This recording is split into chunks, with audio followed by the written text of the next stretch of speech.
Hey everyone, welcome back to another very short but also very informative YouTube tutorial.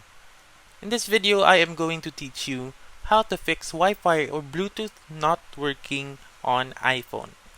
So let's begin right away. There are 3 steps I can suggest on fixing this issue. First is to make sure that the airplane mode has been turned off. Second is to reset the network settings. And third is to update the iOS of your iPhone.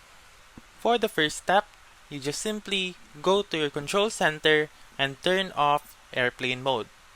You may also do this in the settings by opening settings and then turn off airplane mode. For the second step, you just simply go to settings and then scroll down to general, scroll down again and click on reset and click reset network settings.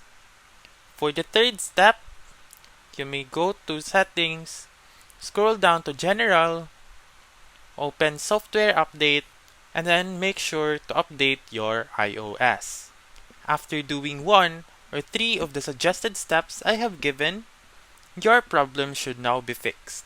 If not, please contact Apple support or go to the nearest Apple Center or Mac Center in your location.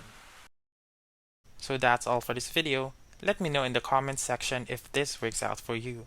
For more helpful tutorials like this, please subscribe to our channel and don't forget to click that notification bell. Thank you for watching and have a wonderful day.